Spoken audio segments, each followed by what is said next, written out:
2018 UPSC Economics Optional Paper number 2. Question number first.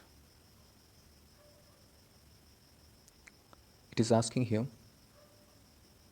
do you agree with the view that the objective of industrial and commercial policies of British was to transform India into a complementary economy of England? If yes, then give reason. Let's start our second reading of the question. Do you agree with the view that the objective of industrial and commercial policy, mark the key point, objective of industrial and commercial policy of British was to transform India as a complementary economy of England? So here two important keywords where we have to focus. One, objective of industrial and commercial policy, and the second thing, how it is related, which can support it to be a complementary economy of England, making India a complementary economy of England. And if yes, then give reason. So let's begin. Industrial and commercial policy of India. Basically, in colonialism, that was a period of colonialism. So there is two nation basically. One is ruler, another is colony. From colony, most of the raw materials flow to the ruler country, or you can say all the needs that a ruler country want, it get fulfilled by the colony, and that is the basic fundamental of colonialism, and that is also the basic fundamentalism of exploitation, and through exploitation making a colony a complementary economy of the ruler. So we'll start with an quotation made by H. Wilson. He was a British historian. What he says? He says that the main industries like Mills and Parsley, Manchester in England, which is are known as a giant in industries. Without Indian manufacture sacrifice, it would outset in the beginning. Even the invention of steam can't save it from going down. So his quotation is directly agreeing with the concept of that industrial and commercial policies which British implemented in India were to make India as a complementary economy. Now we will look with the view of economic historians who divided economic exploitation of India into three periods. One is merchant capital, another is industrial capital, and third is finance capital. Let's talk about the merchant capital.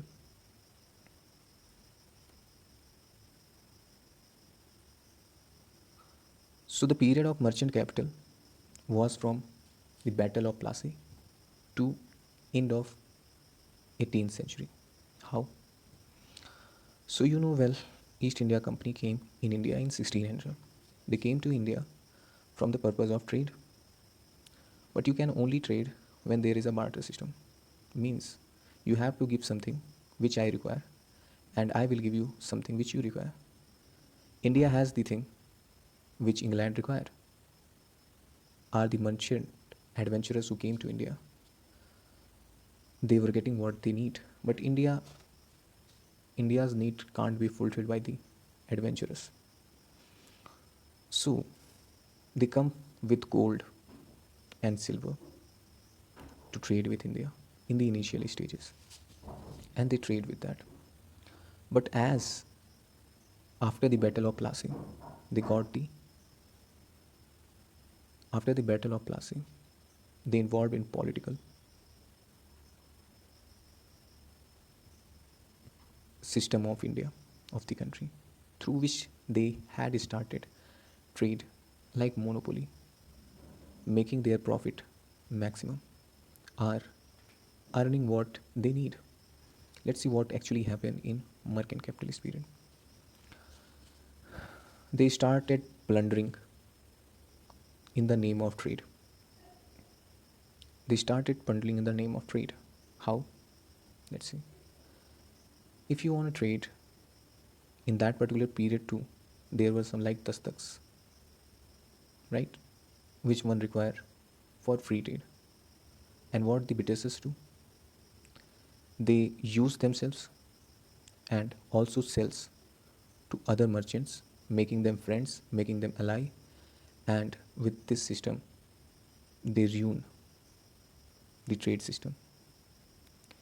They benefit themselves and the ones who are in power in that particular area. So basically, they plunder in name of trade. Another thing, you know well, land reforms, permanent system, Rayatwari system, Mehalwari system. This is also known as Zamindari system. All these system which Britishers initiated all resulted in again plunder, and this time plunder of farmers. Here in the trade, plunder of what? Articrafts, artisans, traders of cotton. Cotton means textile industry. They started exploiting them. In a nutshell, small cottage industries too. They exploited too much. Corrupt and unscrupulous officers made large fortunes. So I have already talked. These officers, Britishers, one, they do the work for the company, East India Company, for self interest. They do, and individual trading. This is another thing, but the main thing of corruption was involved for self interest and individual trading, because the profit was so much here in India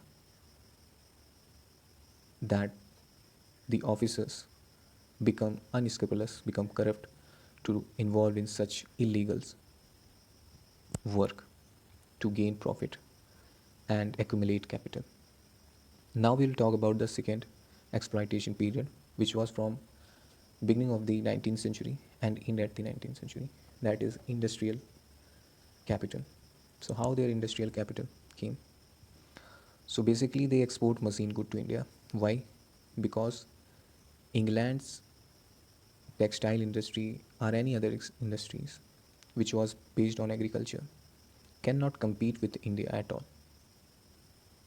So they export machine goods to India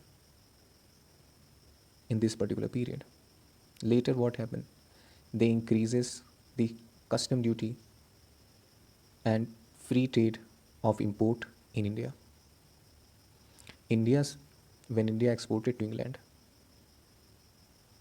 in the late 19th century, they increased the custom duty to 70 to 80%. But if England want to export in India, means India's import was free. England can freely export the things to India. And this made what? Machine made goods were exported in India. And now they were profitable as for the Britishers, a way for making their industry flourish. Means what? India became a market for British goods. India lost its industry, which was running from so long. Second point is development of jute industry and plantation. Plantation includes tea, coffee, rubber, etc. Why did Britishers do this thing in India? Because there was a high demand in international market. And in England, there is no such condition, there is no such physical features in their geography which is suitable for jute industry and plantation crops. So the area of Bengal presidency was the perfect situation for jute plantation. So they developed jute industry and start exporting it to the world and incurred huge profit on it. The second thing is plantation. There was a time when India's plantation crops means tea, coffee, and rubber were highest in selling in the world. Means there was a monopoly of Indian tea, coffee, and rubber. Now the third topic was revenue and expenditure policy of the British. Revenue through taxes, whatever they have to expend, it was included in taxes. If their expenditure increases, they directly increase the taxes to meet the debt. You should know that one third of the expenditure was exclusively on the army maintenance. It was very necessary for maintaining the army to expend huge amount on it. So that is what about the expenditure and revenue system. Now come to the third part of exploitation, that is of finance. So British finance capital in the state sector means what? The investment in railway and plantation. Basically they invest in state sectors. State sectors means government sector. Means to increase the profit, to increase the efficiency of government. Government means what? British. So here are two big examples. One is railway, another is plantation. In railway, you know what? At that particular same time, USA also developed the railway, but it boost its indigenous industries in USA. But in case of India, it doesn't happen. This is just because of the British policies, British industrial and commercial policies. It was only for them. So in a nutshell, what all about we talk is India being the market of British export, raw material for British industry, and British being what? Increasing profit, maintaining their expenditure, industrial revolution, colonization in other countries were all maintained on the cost of India. So with that, we come to the last point that in other sectors too, they have investment like rubber, plantation, mining, banking, finance, industry, paper, rubber, matchbox, and trampoline. So this is end of the session.